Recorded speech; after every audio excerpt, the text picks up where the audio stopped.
Brian Mulroney, ancien premier ministre canadien, se fait sucer la bite par l'ensemble des médias et partis bourgeois Canada au Québec. On va voir ça ensemble. Avant tout, j'aimerais peut-être faire un petit retour sur la carrière de notre petit Brian, juste pour voir. Déjà, dans le Parti conservateur progressiste, on en pense ce qu'on veut. Voilà. Au cours de ses mandats comme premier ministre, il introduit plusieurs réformes économiques majeures, dont la privatisation des 23 des 61 sociétés de la couronne, des propriétés d'État. Donc déjà, on sait ce que ça fait. Ça veut dire qu'on vend des entreprises d'État au privé qui vont avoir des objectifs de rendement, apprécier davantage les travailleurs, vont souvent sous-traiter. Quand c'est des grosses compagnies comme Air Canada, on sait c'est qu'aujourd'hui, les souverainistes devraient pas être contents, parce que là, on a quand même des Air Canada. On se souvient, c'est l'entreprise qui veut plus nous parler en français. On se rappelle là.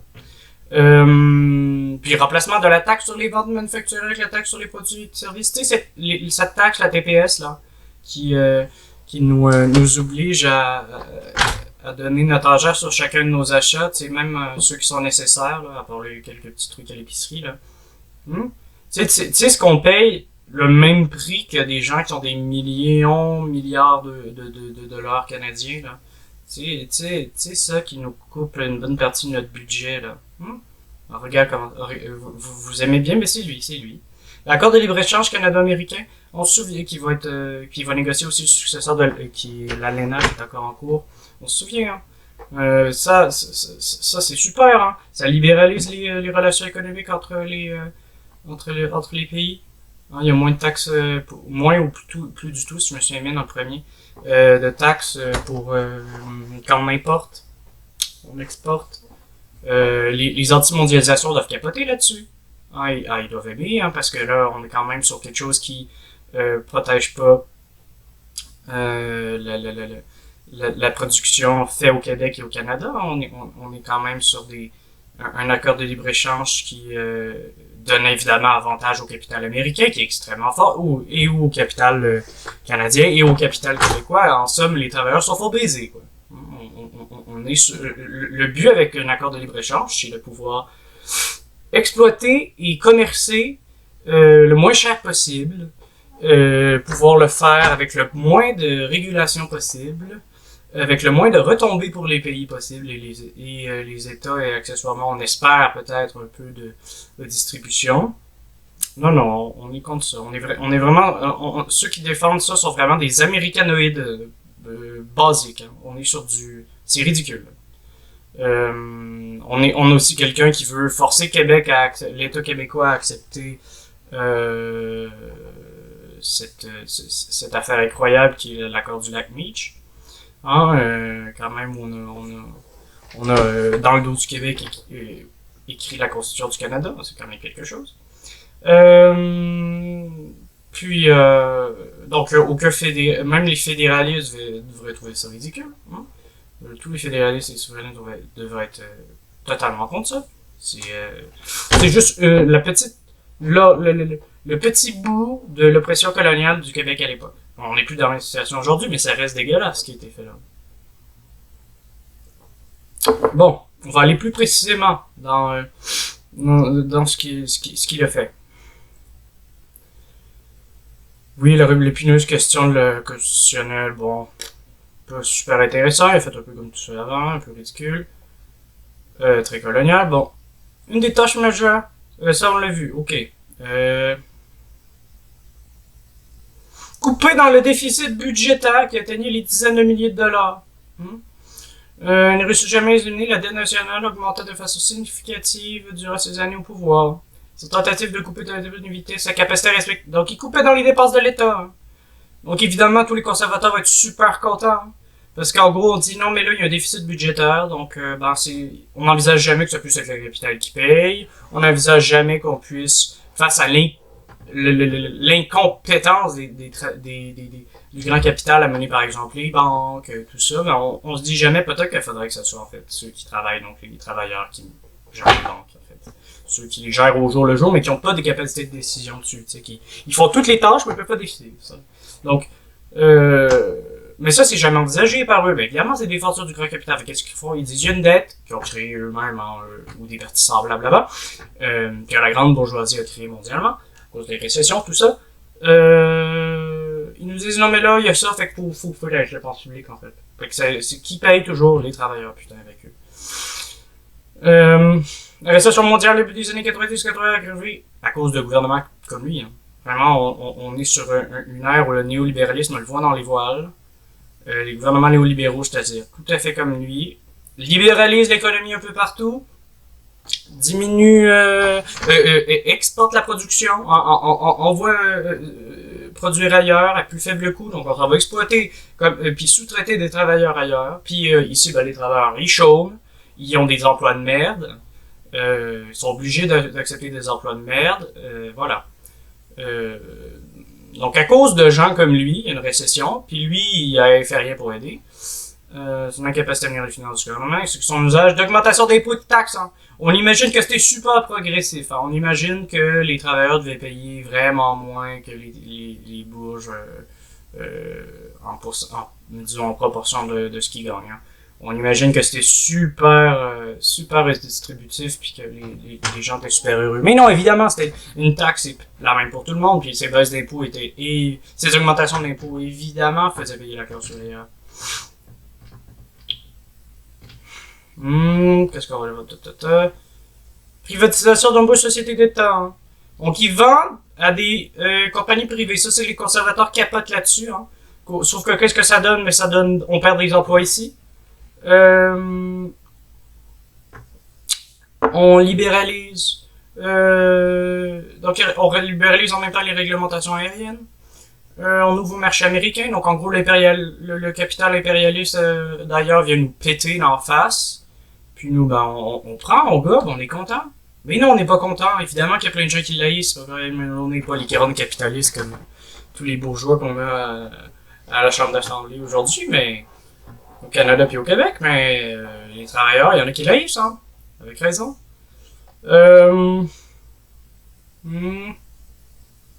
Bon. Taxe nationale sur les ventes,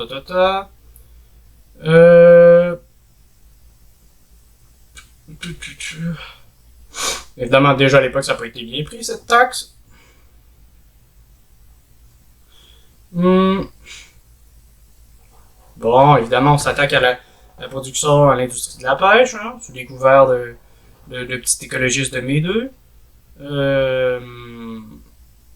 On n'apporte rien pour aider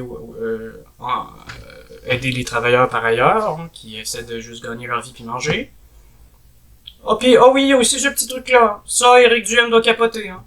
Oh, les chaussures Gucci. Il aimait bien les chaussures Gucci. Il y a une controverse parce que il avait acheté des meubles, des articles de décoration, pour 150 000 $, mais surtout, à l'augmentation de ses successeurs, il fait payer les rénovations. Voilà, on a parlé de corruption et cupidité, mais ça on s'en souvient pas beaucoup. Voilà. On va passer à la politique étrangère. Déjà, quand t'es ami de Reagan, c'est rarement une bonne affaire. Donc c'est ça, l'accord de libre-échange, qu'est-ce que ça faisait?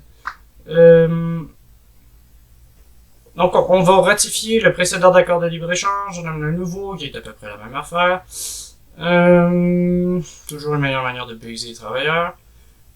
Bon, là, ça c'est la récupération les faux progressistes vont vous amener ça, là. Le régime de l'apartheid en Afrique du Sud, là, il se serait opposé, là. Mais ce qui est bien avec Mulroney pis toutes ces progressistes de façade, là, c'est que, ils s'amènent toujours après la bataille, en fait. En Afrique du Sud, tu sais, quand tous les mouvements, on parle pas juste de Nelson Mandela, là.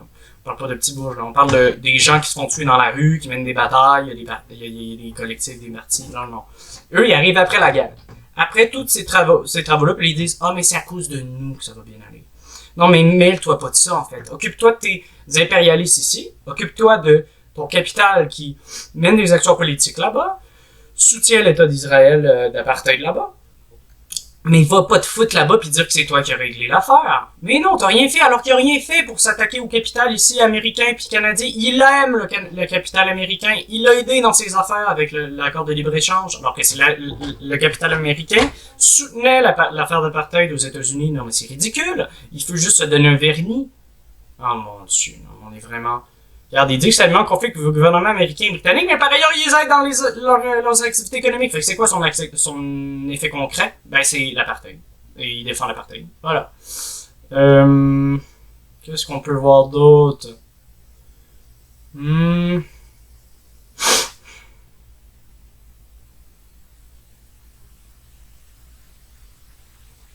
Hmm.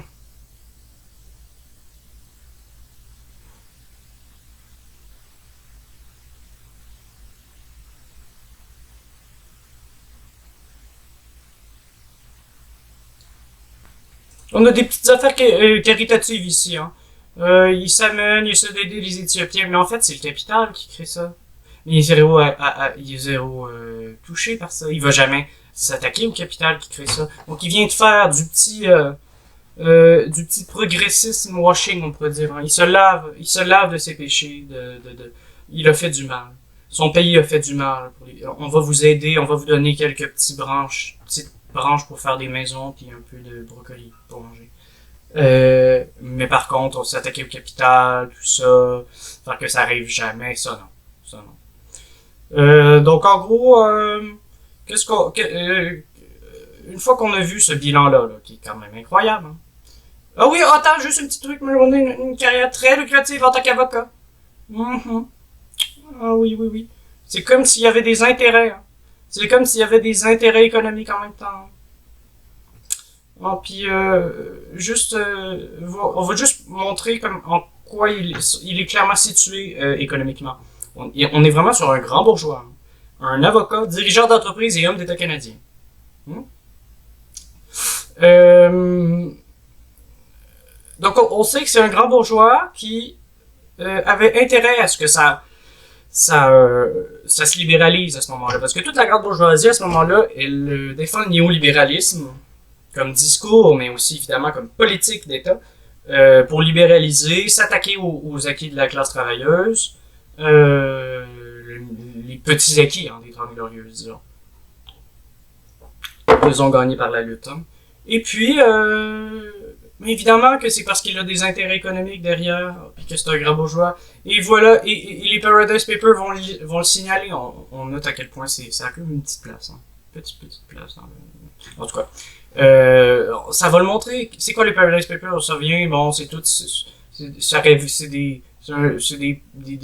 Je pense que c'est une revue ou quelque chose comme ça qui va révéler des papiers confidentiels qui montrent qu'il y a eu l'évasion fiscale. Puis en gros, il a fait de l'évaluation fiscale. Hein. Ça, c'est pas très surprenant. Hein. Pour quelqu'un qui aime libéraliser le marché, qui est un grand bourgeois, c'est pas très surprenant. Hein. Puis là, on récupérait ça, cet héritage-là. On va aller voir ce qu'en font la belle parade de suçage que nous font les médias bourgeois, et j'ai inclus Radio-Canada. On va aller voir ça. Parce que c'est quand même des belles pirouettes. Des belles pirouettes mentales.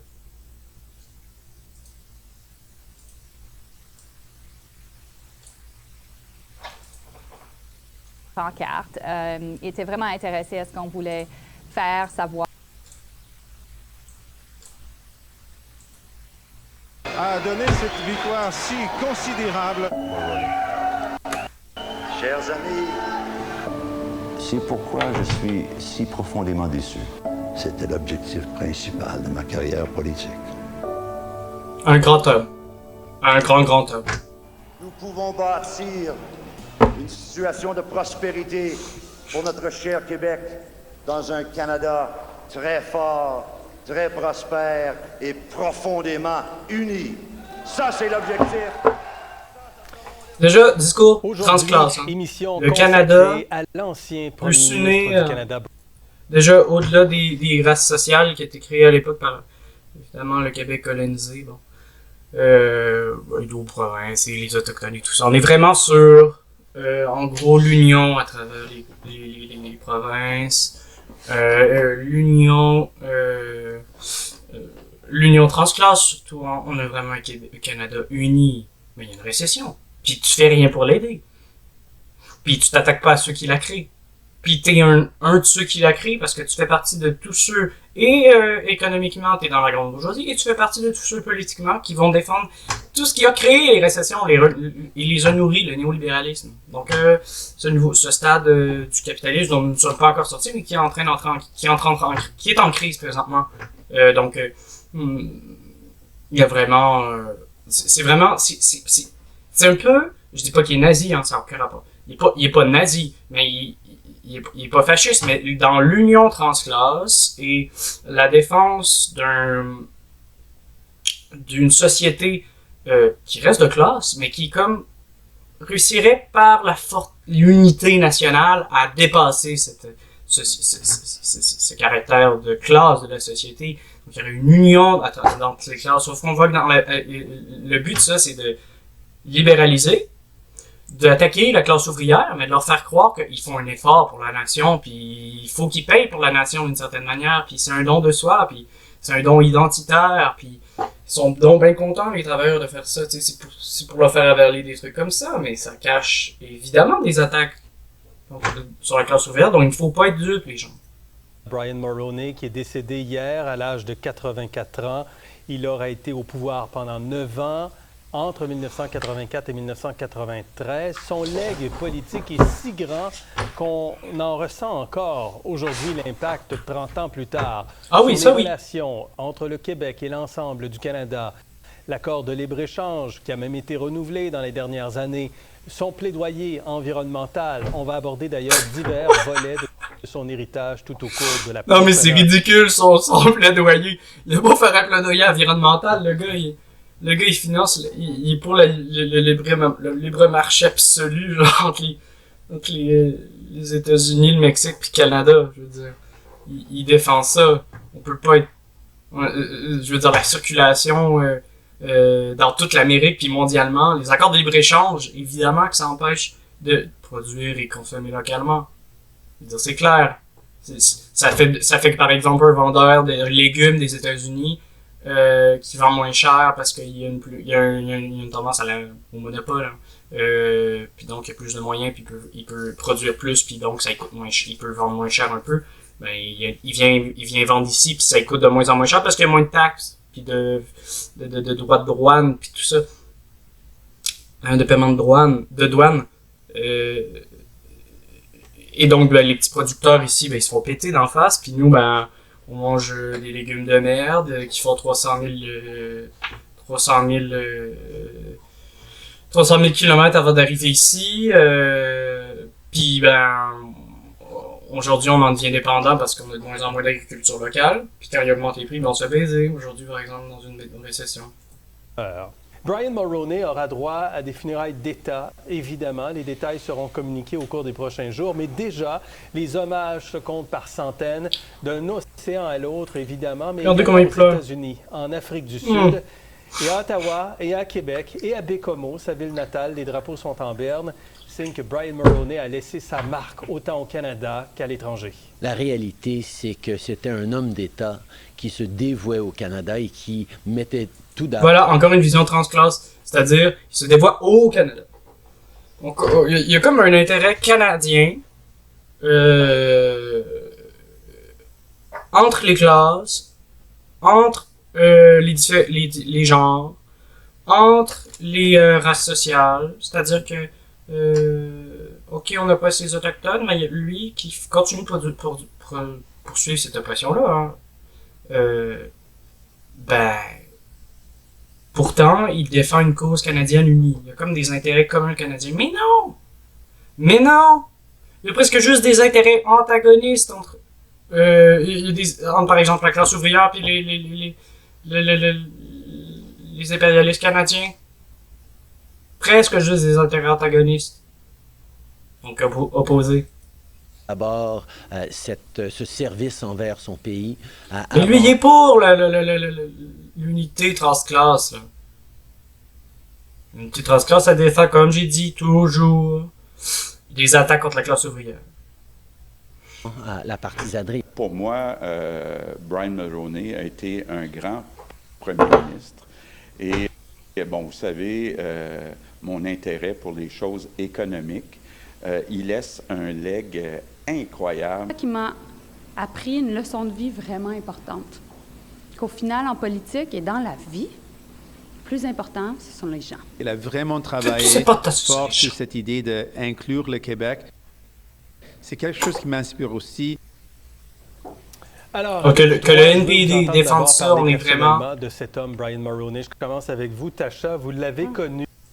On est vraiment sur une belle brochette de bouche qu'ils défendent ici. Mais le NPD, par ailleurs, hein, c'est bizarre, on n'a aucun syndicaliste ici. Hein. Aucun syndicaliste, aucun travailleur salarié basique. Hein. On n'a pas la mère de famille monoparentale. Hein. Il n'est pas trop là. Bon. Il n'y a pas le noir qui se fait attaquer par l'État, qui se fait péter dans la rue par l'État. Ça, on l'aura pas bien, non. Bon. Puis le NPD qui fait, évidemment, embarque là-dedans. On va y revenir un peu tantôt, mais le NPD et QS se montre vraiment ridicule là-dedans. Peut-être une petite dernière vidéo, parce que c'est quand même un peu drôle, les voir brailler.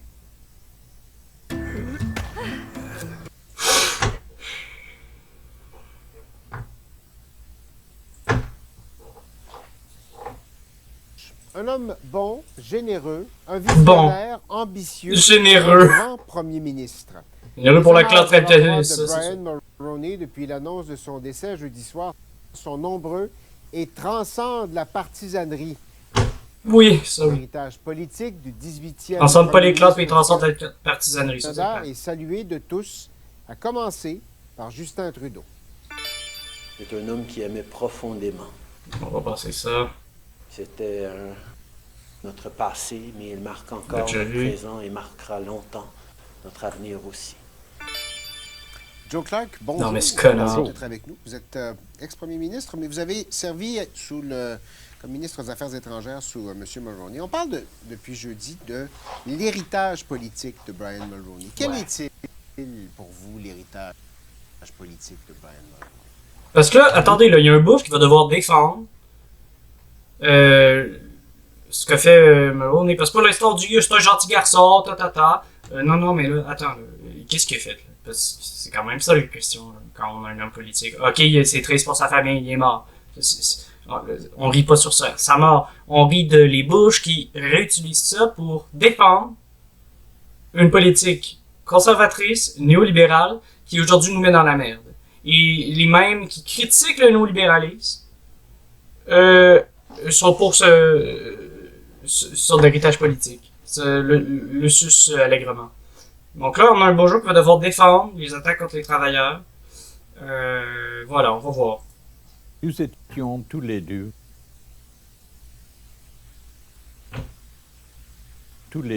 les jeunes progressistes conservateurs pendant la période de John Diefenbaker. Et quand M. Diefenbaker a gagné son élection, il avait parlé de la promesse du Canada. C'était tout à fait positif. Les politiques aujourd'hui sont plus divisives. On oublie souvent la tradition du passé. Mais ces traditions étaient la tradition du passé. Mais ils sont Non, mais c'est plus divisif aujourd'hui. Non, mais on se souvient tantôt ce qu'on a vu. Hein. Il y avait une récession de malades. Les gens s'appauvrissaient. Le gars, il les taxait. Non, mais on est d'accord qu'on mange en plein délire. Là. On n'est pas ça dans le réel. Là. Et j'aimerais ça qu'ils demandent aux classes travailleuses d'alors ce qu'ils pensaient de leur situation, si c'était pas divisif un peu comme le Canada. C'est ça, ils défendent l'unité nationale. Donc pour eux, il y a pas de division.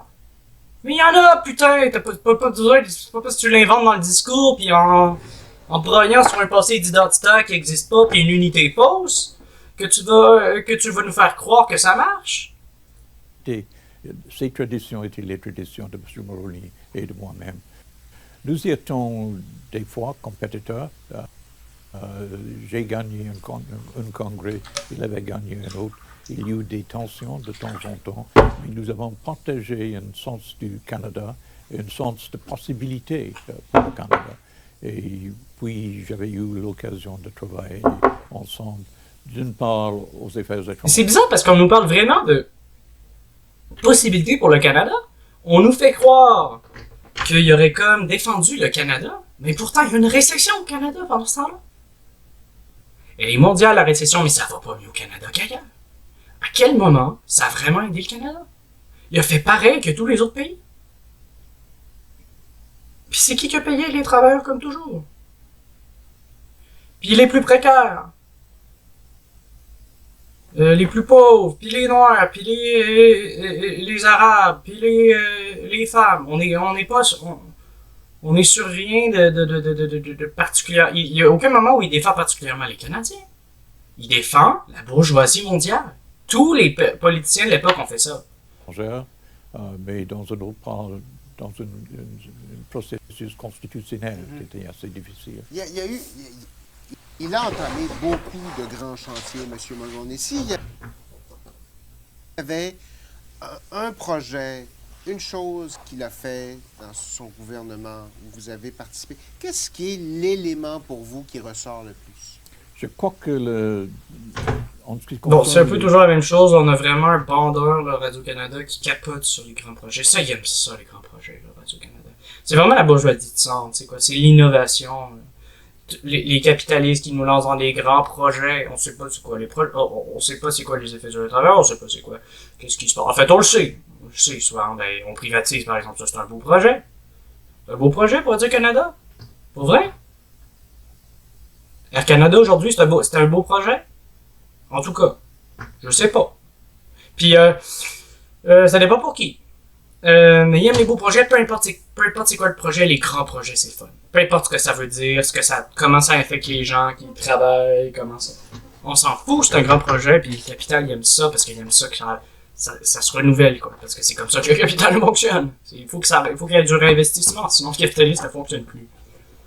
Puis, je pense que défendre cette figure-là du néolibéralisme, un néolibéralisme justement en crise, c'est vraiment, puis que tout le monde soit pour, que personne montre justement que le caractère néolibéral de ces politiques. Je pense que ça parle beaucoup justement du néolibéralisme en crise et qu'il n'y a pas d'offre politique en ce moment qui s'y attaque frontalement la crise du néolibéralisme qui veut offrir une alternative progressiste à ça. Je pense que ça montre vraiment un bloc uni de la bourgeoisie dans la politique, qui a des divergences, mais qui s'unit de plus en plus. Puis s'attacher à cette figure-là, qui pourtant est sale, quoi. Puis nous faire croire, nous, là, les travailleurs puis travailleuses, que ça a été du bon pour nous. Mais on est vraiment sur du... C'est vraiment... On tente vraiment d'inventer une fiction qui défendrait le néolibéralisme en crise. Là, c'est le néolibéralisme en crise qui nous dit non, mais c'était quand même bien. Je suis quand même bien. Non, mais c'est ridicule. L'impact historique sur le Canada, c'était en fait... Bon, on va arrêter parce que vraiment, on est sur du lourd. Mais, et c'était une vraie... On va finir avec les putains de bouches qu'ils sucent sur Twitter parce que quand même, c'est bon, Marc Tanguay, évidemment. Une grande tristesse. Bon, là, qu'est-ce que chacun vient chercher? Parce que c'est ça quand même qui est drôle. C'est que chacun va y chercher des petits trucs, tout ce qu'il peut aller y chercher. Parce qu'évidemment, c'est un politicien bourgeois, que fondamentalement, il y a tous les autres politiciens bourgeois peuvent y trouver quelque chose, en fait. Et surtout, ben, il est comme au centre souverainiste fédéraliste de ces années-là. Fait qu'il est comme en entre-deux. Fait que tout le monde peut aller chercher un petit quelque chose. Une fois de son engagement politique était sur sincère, constant d'assurer une place forte du Québec au sein de la Fédération canadienne. Ouais, on sait bien. Son leadership avec le devoir d'affirmer ses valeurs. Le petit gars de non, mais le gars, c'est un grand entrepreneur. Le petit gars de Bécomo. Non, mais ferme ta gueule, quoi. Sacrement. Il n'y a aucun petit gars de Bécomo qui peut devenir politicien premier ministre du Canada. Ça n'a aucun sens. Un grand héritage politique. C'est un pays important et respecté. Oui, tu sais, ce moment où toute la classe ouvrière s'appauvrissait, là. Tu sais, ce bel épisode du Canada. N'oublieront jamais. Donc là, on est vraiment, c'est la vision du Parti libéral, puis le fait qu'il aime tellement ça, il aime tellement sa vision économique, ça montre qu'ils entrent dans le bloc, ils suivent la radicalisation à droite de la bourgeoisie. Parce que, sérieusement, si on par rapport au Parti libéral de l'époque, il était beaucoup trop à droite, Brian Mulroney. Puis même par rapport au Parti libéral, il y a quelques années, il était trop à droite.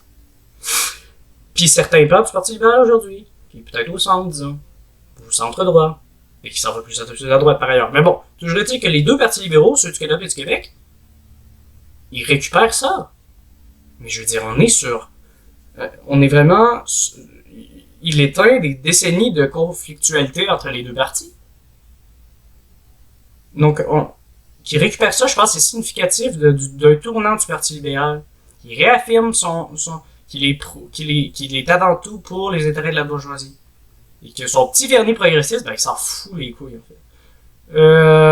Oh mon dieu, Éric Duhem, ça, c'est plus drôle. C'est plus élevé. Oh, c'est tellement fou. Le remplisseur d'autonomie, c'est bon. Politiquement, c'est aussi une ère conservative. Les privatisations, les réductions des dépenses de l'État, de la croissance du secteur privé et de la prospérité économique. Mais non, c'est de la récession, putain! C'est pas de la prospérité économique! Oh là là, la liberté à l'échelle internationale. Oui, la liberté des travailleurs de se faire exploiter, ça c'est super. C'est l'effondrement du mur de Berlin. La fin de l'apartheid. Mais ta gueule, quoi, ta gueule! Tu défends Israël, putain de con, tu défends un état d'apartheid. La lutte contre le communisme. Oh mon dieu, oui, il capote sur ta chair. Oh, il est comique. Oh mon dieu. Non, mais en gros, c'est ça, il aime bien. Je pourrais vous mimer, hein. Éric Duhem qui suce monsieur Mulroney, mais je pense que je le ferai pas parce que ça va être... Je pense pas que YouTube va aimer, mais vraiment, on est sur un niveau de suçage, quoi. Puis là, ben, on entre dans le plus ridicule, quoi. Pas le Saint-Pierre Plamondon, donc, s'il était social-démocrate, vraiment, puis il défendait réellement la social-démocratie, mais il détesterait Paul Saint-Pierre Plamondon. Brian Mulroney, en tant que bon néolibéral, c'est exactement la rupture avec une certaine social-démocratie, à savoir un État-providence minimal, qui a été mis en place dans les 30 glorieuses années 60, 70, mettons un peu. Évidemment, le PQ n'a pas été longtemps social-démocrate. Peut-être 2-3 ans dans son premier mandat. Il a ouvert l'époque néolibérale au Québec. Tout comme l'a défendu Mulroney. Donc c'est peut-être pour ça aussi qu'il aime son héritage. C'est là que tu vois que la social-démocratie, un minimum d'aide aux pauvres, c'est pas aux pauvres et aux travailleurs précaires. C'est pas le plus important pour le PQ. C'est pas fou. C'est surtout la respectabilité politique, puis défendre les intérêts de la bourgeoisie. Malgré nos différences de vision sur la place du Québec dans le Canada. Ça, c'est le petit hic. Le courage d'un homme d'injustice historique qui aura tout tenté pour réparer les... Mais non. Aucun moment. Il voulait forcer à accepter une constitution de merde. À aucun moment, il a voulu réparer une injustice historique. C'est pas remplacer un petit truc dans la constitution. Hein. C'est décoloniser. Mener une politique anticoloniale. Arrêter l'impérialisme sur le Québec, ça aurait été ça. Bon, il utilise René Lévesque, hein, c'est bon, chante de la bourgeoisie nationale, pour se donner un petit peu de légitimité. Non, mais contre l'apartheid. Il a rien foutu contre l'apartheid. Je dis, oh non, mais c'est pas trop cool!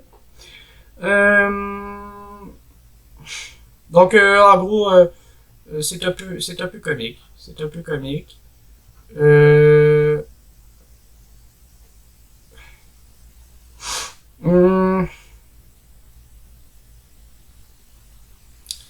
Peut-être des petits commentaires, il me semble qu'il y avait des trucs.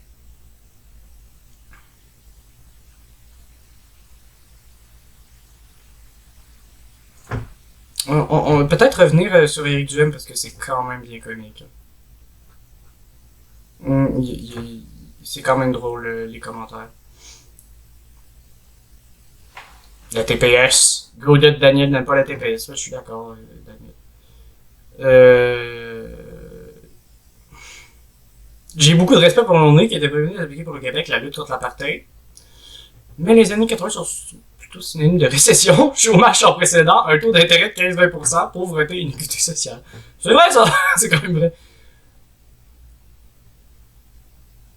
Réduction des dépenses de l'État par obligation, car un énorme déficit budgétaire, augmentation de la dette. Ces tentatives de couper des dépenses limitées à sa capacité de respecter bien des promesses, j'ai sûrement aimé la TPS, ça veut dire j'ai une relation pas forte pour lui, etc.